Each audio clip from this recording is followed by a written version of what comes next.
معاملہ یہ ہے کہ ہم ایسے پھنس گئے ہیں کہ ہم اب اس سے نکلنا جو ہے وہ ہمارے لیے یعنی چلے میں ناممکن نہیں کہتا لیکن مشکل ترین ہے.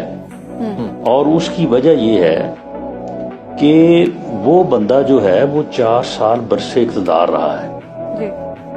اس نے 4 سال میں اپوزیشن کے ساتھ ہاتھ نہیں ملایا, اپوزیشن لیڈر کو فون نہیں کیا, بیٹھ کے بات کرنا مناسب نہیں سمجھا. جب ملک کے اوپر حملہ ہوا, وہ پلوامہ والا جو واقعہ ہوا تھا, اور اس وقت اس شام کو یہ خطرہ تھا کہ انڈیا جو ہے وہ میزائل حملہ کرنے والا ہے پاکستان کے اوپر, ہر بندہ فکر مند تھا. آرمی کی قیادت نے, اس وقت کے آرمی چیف اور DGI SPR نے کہا کہ اپوزیشن کو اعتماد میں لینے کے لیے ہم انہیں بریفنگ دینا چاہتے ہیں. بریفنگ لینے کے لیے پوری اپوزیشن جو ہے وہ کمیٹی روم 2 جو ہے پارلیمنٹ بلڈنگ کا, وہاں پہ 1.5 گھنٹہ منتظر کی ہو رہی. ساتھ دیوار مشترک ہے پرائم منسٹر چیمبر کی, وہاں پہ موصوف بیٹھے تھے. آرمی چیف نے بقول ان کے منتیں بھی کی اور کہا کہ آئیں, آپ کی سربراہی میں میٹنگ ہوگی تو وہاں پہ جو ہے وہ ہم نے بریف کرنا ہے.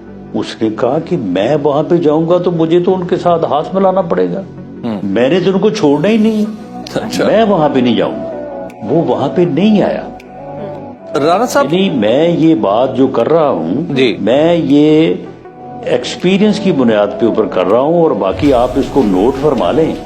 آگے آنے والے میرا خیال ہے 6 ماہ میں 1 سال میں فیصلہ ہو جائے گا.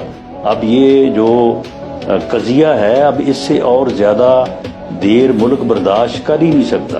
تو یا ایدر وے, ادھر یا ادھر کوئی نہ کوئی فیصلہ ہو جائے گا. وہ کیا ہو سکتا ہے فیصلہ, ادھر یا ادھر؟ یہ 6 ماہ بعد, سال بعد بھی آپ یہ کہیں گے کہ میں نے درست کہا ہے. نہیں, ادھر یا ادھر سے کیا مراد ہے؟ ادھر کا فیصلہ یہ ہے کہ کوئی ایک فریق نہ رہے, یا ادھر کا فیصلہ ہے کہ کوئی فریق نہ رہے؟ مطلب یہ تو بڑی آپ سخت بات کہہ رہے ہیں. یہ بات میں نے کوئی 1 سال پہلے بھی کی تھی, تو اس کے اوپر بھی بعض دوستوں نے بڑا اعتراض کیا تھا. لیکن میں یہ کہہ رہا ہوں کہ عمران خان کا یہ فلسفہ ہے کہ میں کسی کو نہیں چھوڑوں گا. اگر اس کا بس چلا تو وہ کسی کو نہیں چھوڑے گا, ہر چیز ختم ہو جائے گی. اچھا, اگر باقیوں کا بس چلا تو پھر وہ ختم ہو جائے گا. یہ تو اس کا بنیادی تھیسس ہے, اس سے تو اس نے پیچھے ہٹنا. تو رانا صاحب, پھر آپ ابھی پولیٹیکل کنسنسس کی بات کر رہے تھے, تو وہ پولیٹیکل کنسنسس کس کے ساتھ؟ اگر بانی PTI نہیں تو پھر پولیٹیکل کنسنسس کس کے ساتھ, آپ کس کی بات کر رہے تھے؟ عمران خان کے ہوتے ہوئے کوئی پولیٹیکل کنسنسس نہیں ہو سکے گا, یہ میری بات نوٹ فرما لیں. اچھا رانا صاحب, یہ بتائیے گا کہ اب ذرا الیکشن سے آگے, کہ الیکشن میں جو الزامات لگ رہے ہیں وہ تو اتنے شدید ہیں کہ PTI کہتی ہے کہ ہماری تو تقریباً 2/3 سیٹیں تھیں, اور نواز شریف صاحب کے سیٹ کے حوالے سے بھی ان کے تحفظات موجود ہیں, بلکہ اب تو ریکارڈ پہ آ چکے ہیں. یہ بتائیے میاں نواز شریف صاحب اب کیا سوچ رہے ہیں, اور وہ کیا سمجھ رہے ہیں کہ مستقبل میں وہ کیا کردار ادا کریں گے؟ دیکھیں حبیب اکرم صاحب, بات یہ ہے کہ اگر تو جمہوریت ہو, اگر جو ہے وہ رول آف لا ہو, اگر جمہوری رویوں کی بات ہو, تو پھر تو اور بات ہونی چاہیے نا. پھر تو جوڈیشل کمیشن ہونا چاہیے, پھر تو جو ہے وہ انکوائریز ہونی چاہیے, ویریفیکیشن ہونی چاہیے. معاملہ یہ ہے کہ آپ کو اپنی اور مجھے اپنی جو ہے وہ یعنی صورتحال پہ کمپرومائز بھی کرنا چاہیے, بات کو تسلیم بھی کیا جانا چاہیے. یہاں پہ تو معاملہ یہ ہے کہ ایک آدمی آپ کے سامنے کھڑا ہے, وہ آپ کے وجود سے انکاری ہے, اور وہ آپ کے وجود کو ختم کرنا چاہتا ہے. تو آپ اس کے سامنے کھڑے ہیں, دوسرے بھی تو اس کے وجود کو ختم ہی کرنا چاہتے ہیں.